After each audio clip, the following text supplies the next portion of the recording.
We're going to open the meeting. Reading of the meeting's notice, please. The Board of Directors of the School District of the City of Erie, PA will meet in regular session on Wednesday, August 15th, 2018, in the auditorium at East Middle School, 1001 Atkins Street, at 6 p.m. by request of the President, Frank Petrunger, Jr. Thank you. Roll call, please. Mrs. Feeney? Here. Mr. Harkins? Here. Mrs. McNair? Mr. Spagel? Excused. Mr. Titus? Here. Mrs. Alexandrovich? Here. Mr. Costello? Here. Mr. Fabrizi? Here. Mr. Petrunger? Here.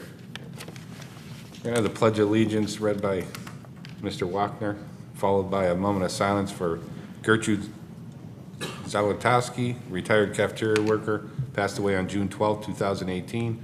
Robert Korn, retired custodian, who passed away on June 14, 2018. Walter Wittrell, retired teacher, who passed away on June 19, 2018. Shirley Hodges, retired teacher, who passed away on June 29, 2018. Virginia Bolko, former teacher's aide, who passed away on July 20th, 2018. Pennsylvania State Representative Florindo Flo Fabrizio, former Erie School District employee, who held several positions, including teacher, guidance counselor, and learning center director, who passed away on July 24th, 2018. Attorney Harvey McClure, former Erie School Board director, passed away on July 28th, 2018. Charles Zabrowski, retired teacher, who passed away on August 8th, 2018. Molly Rogakowski, retired teacher, who passed away on August 8th, 2018. And Edwin Corky Dombrowski, retired principal, who passed away on August 9th, 2018.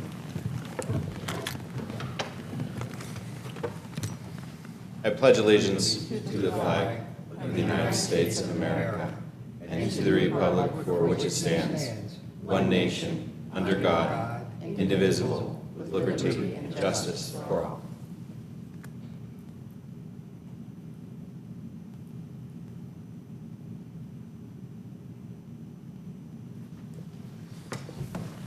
Thank you. I'd like to announce that the board met in executive session on Wednesday, August 8th, 2018, in Conference Room 3 of Dr. James E. Barker Leadership Center, 148 West 21st Street, from 6:35 p.m. to 7:21 p.m. regarding personnel matters. And this evening, Wednesday, August 15th, 2018, in the library at East Middle School, from 5:19 p.m. to 5:32 p.m. regarding negotiation personnel matters. Superintendent's report. Mr. Polito. Thank you, Mr. President. Well, it's hard to believe that the first day of school is less than 2 weeks away.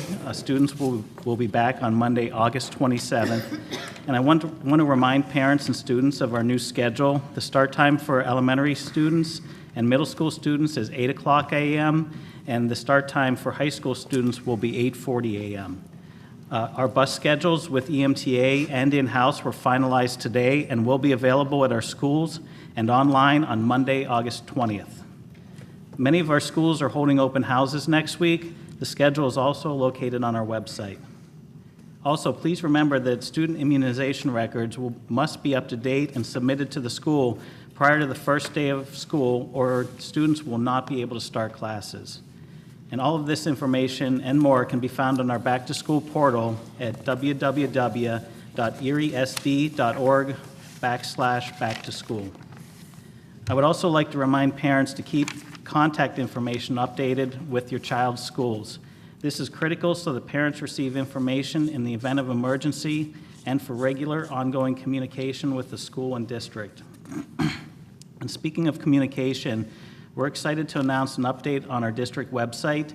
The new design is more user-friendly, is mobile-ready for viewing on mobile devices, and we encourage our parents and staff to continue to use this tool for communication and information. We're also just about ready to launch our district app for mobile devices. Look for more information on how to download it on our website later this month. We've also been aware that this month of some confusion and concerns with regard to the change in the dress code, especially the policy that removes hooded sweatshirts from the list of approved dress code items. We want to remind our students and family that this policy change was made as a safety measure, and we also want to be sure that the families understand that all other types of sweatshirts, sweaters, and warm clothing like that are permitted as long as they don't have hoods. Because of the financial concerns of many of our families, we are making available a number of district crew neck sweatshirts that can be exchanged for hooded ones. If your student is struggling with the new rule for any reason and feels they need to wear a sweatshirt, our middle and high school principals will have crew necks available at no charge in the school office. And finally, I'd like to recognize a few of our colleagues. First, Erie High teacher Greg Roberts successfully swam Lake Erie this summer and to date has raised over $1,300 for our athletic programs. Second, the Pennsylvania Department of Education has recognized Mrs. B. Habursky and Ms. Paulette Zagorski for their mentorship model they developed to enhance principal and teacher knowledge and use of the PVOS student growth data system. The department is actually sharing this model with other districts across the state as a best practice. And finally, congratulations to Mr. Tyler Titus. Mr. Titus has been appointed to the co-vice chair of the Governor Wolf's newly formed Pennsylvania Commission on LGBTQ Affairs. Thank you, Mr. President. All right, thank you. Can I have a motion to accept? Motion by Mr. Cassillo. Second by Linda. I just don't want to mess up your last name.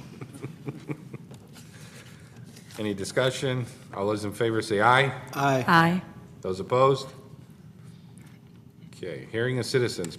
Persons desiring to speak for 5 minutes must submit their request in writing to the Secretary's office at least 1 week prior to the board meeting. All others may speak for 3 minutes. We have one 5-minute speaker, Mr. William McDonald. I don't see Mr. McDonald. We'll move on to 3-minute speakers. Please state your name and print name and address on the tablet provided on the podium.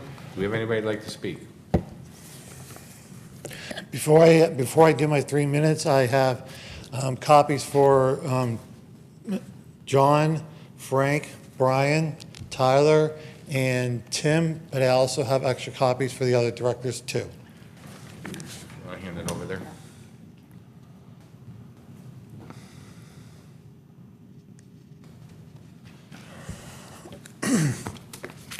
Well, you were talking about people that passed away. Just want to let you know, Mayor Lou Tullio's niece, husband, my great uncle, Tony Carapi, passed away last week, and Vicky Carapi, for decades, has been an educator and teacher in the Erie School District. Good evening, Erie Public School District administration and fellow Erieites, parents, educators, and guardians.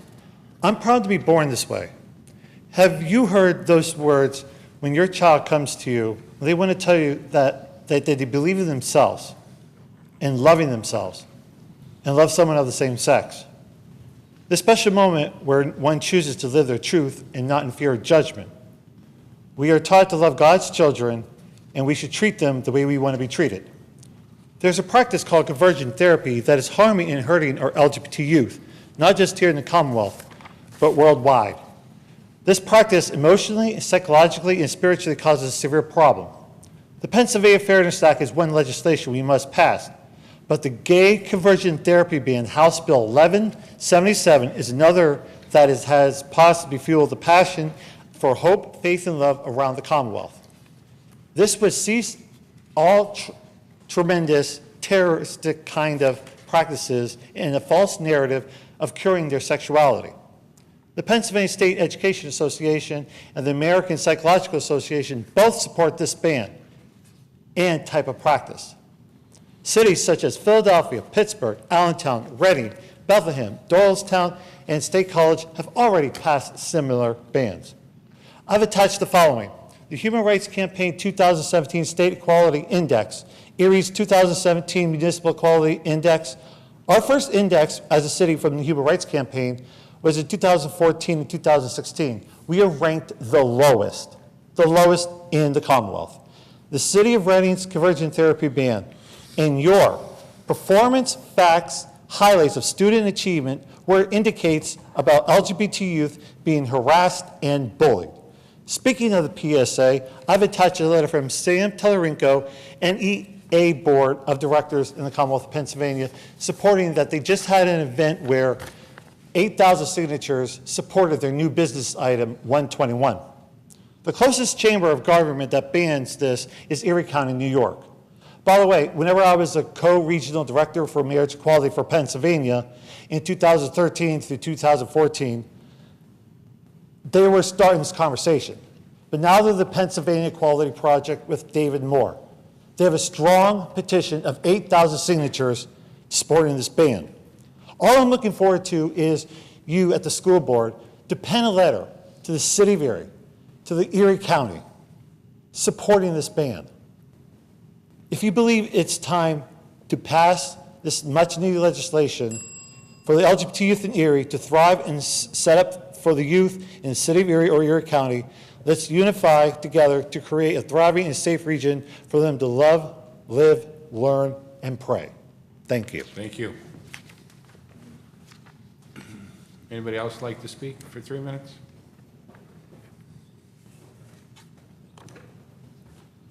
Yes? Okay. We'll get him after. Do you want me to sign my name first or Yes. do that after? Go ahead. Okay. Mr. McDonald, we'll let you come up after her.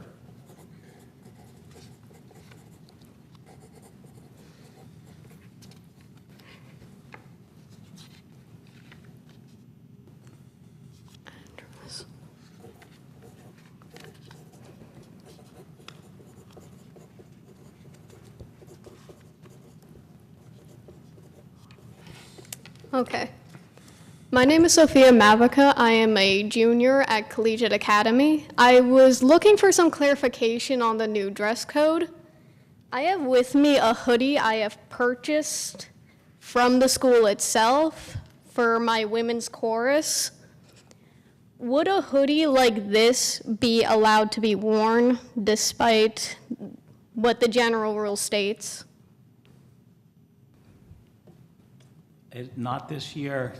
We do have a ban on all hoodies during, because of some of the safety issues we've had across the district. But again, as I said in my superintendent's report, all the high schools and middle schools will be working with students to have an exchange program so that you could exchange that for something that is appropriate under the dress code.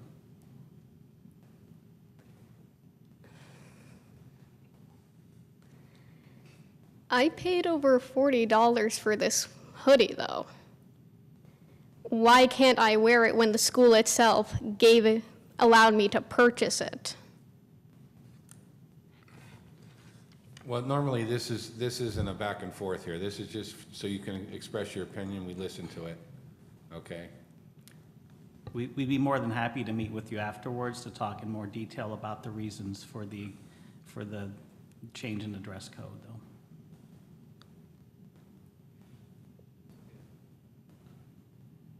All right. We'll have someone meet with you right after the meeting, if you want to stick around. Mr. McDonald.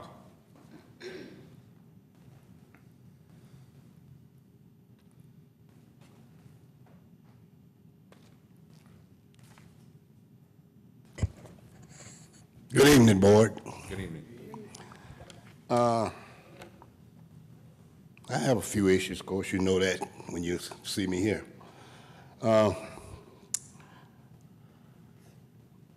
My taxes went up. And it was my understanding that the governor had sent up $14 million, I think it was, to help us out.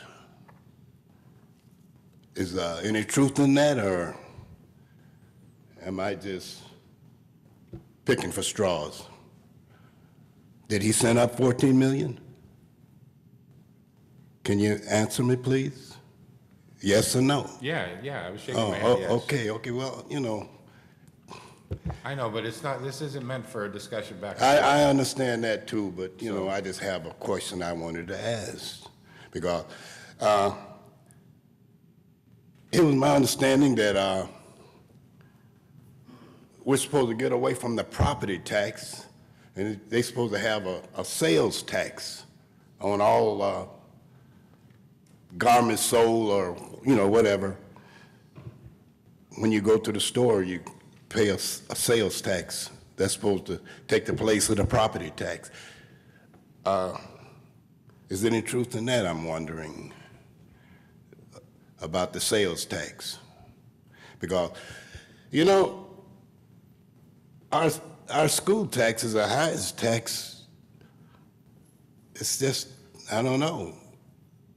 There are some people that just can't, and it's mostly older folks, retired people. They got a set income, but your taxes keep going up. And the old folks don't have no kids in school.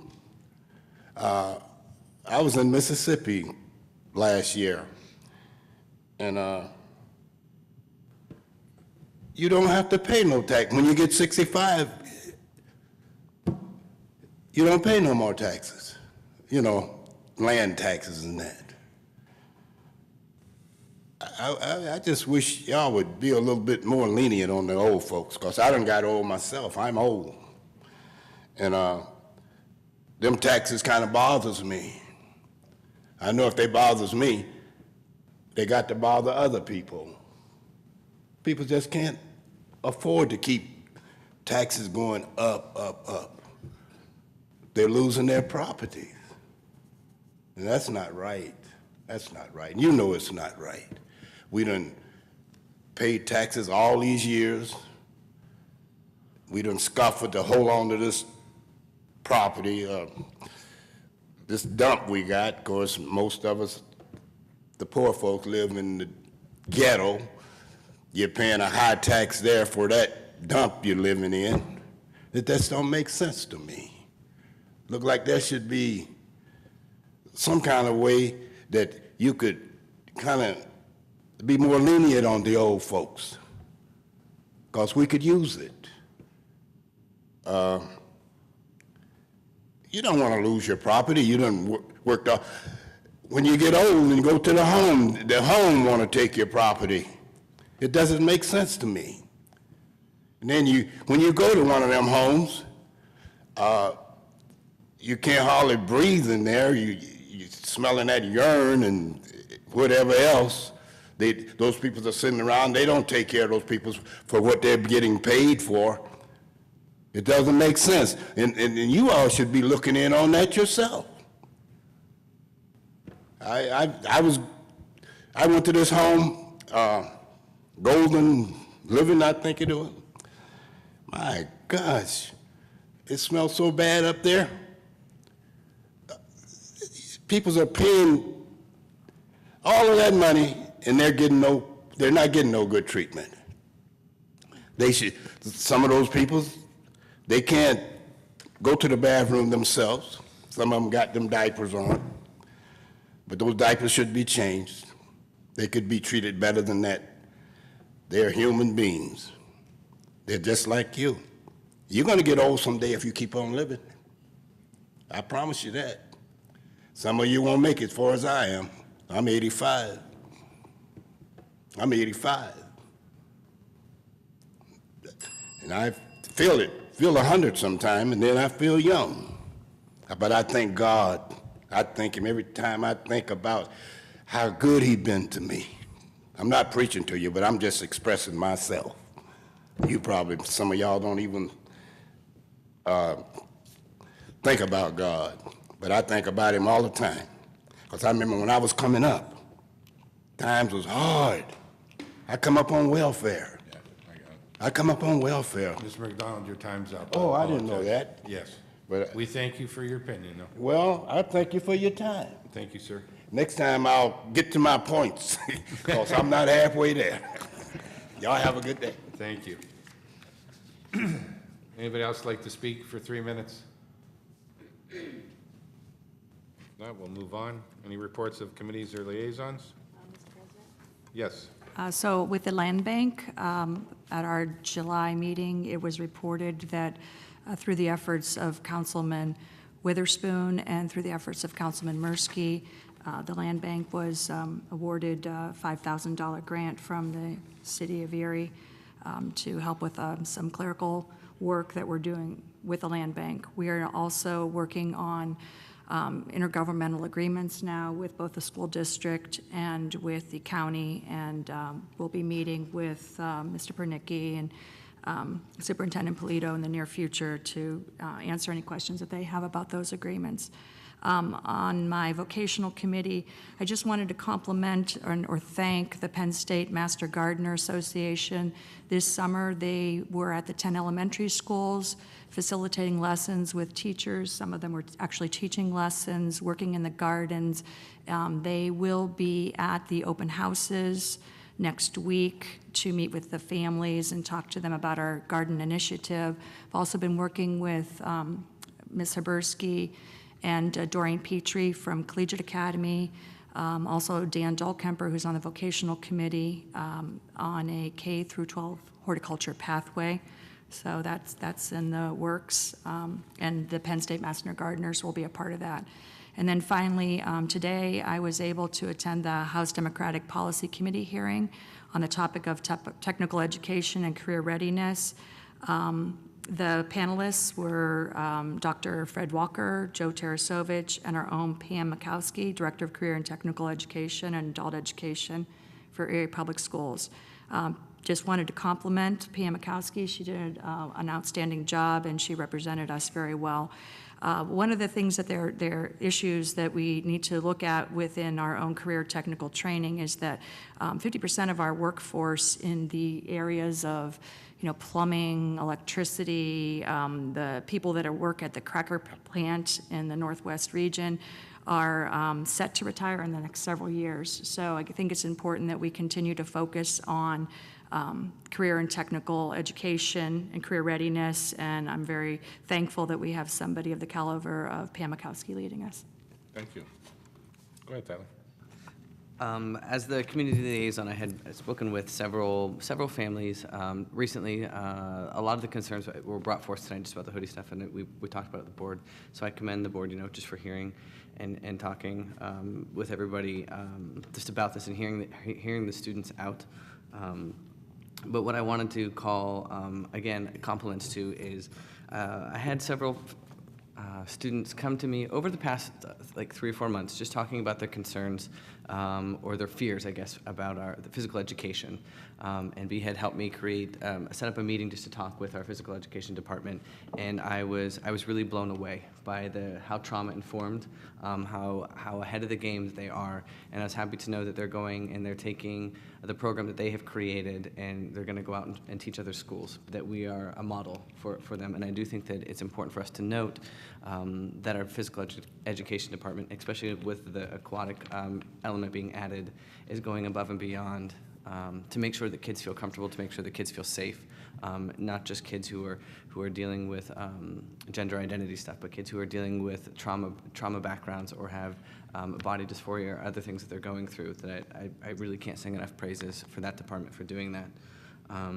So that I just kind of wanted to let that out and be known that I really do appreciate the work that they have done. So thank you again to B. Thank you. Mr. Chairman, Yes.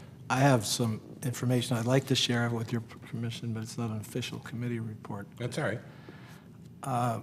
When I was young, there was a book, he was called Erie's Historian. His name was John Carney, and he wrote several books, one about politics, one about Saga of Erie Sports, where he chronicled all of the great achievements of great Erie sportsmen many years ago, back in the days long before us.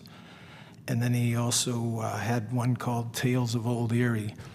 And I read those books when I was very young, which was a long time ago now.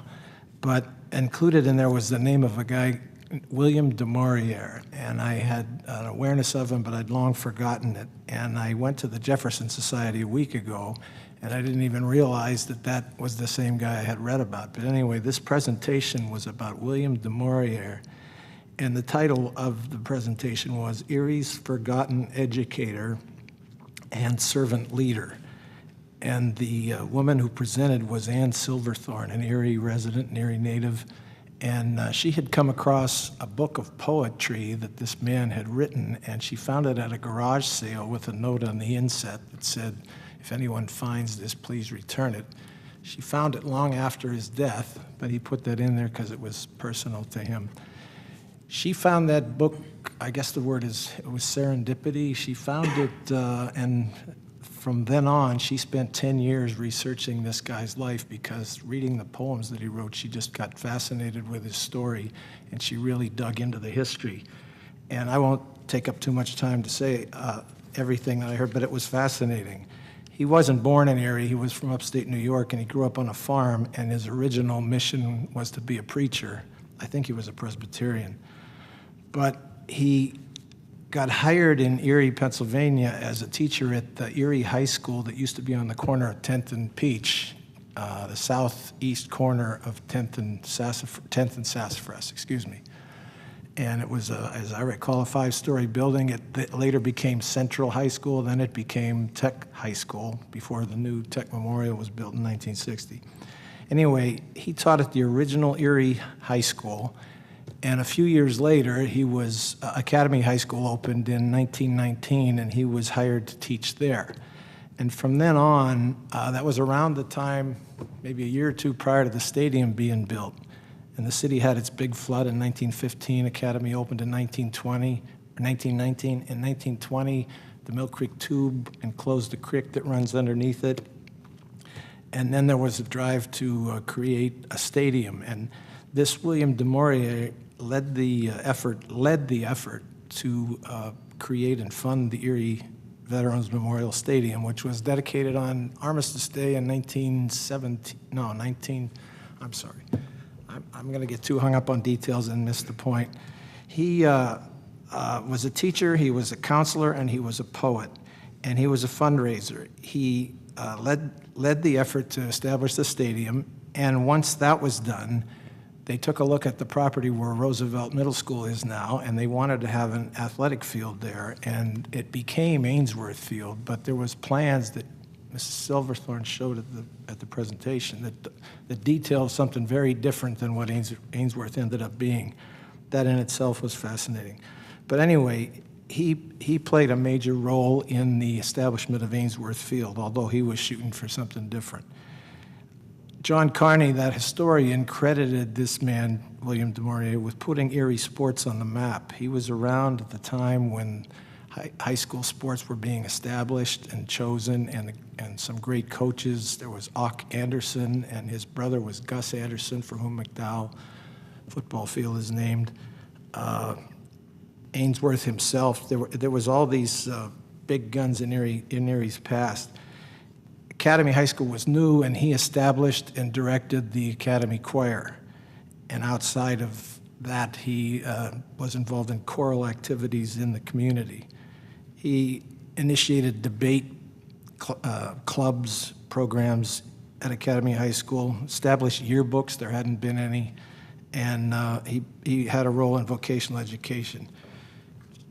When Ms. Silverthorne made the presentation, there's a quote that she didn't attribute to him, but she, in her thinking about him, how she viewed him, thought this was a quote worth saying. It's not long. The quote is, "It is people that count. You want to put yourself into people. They touch other people, these others still, and so you go on working forever."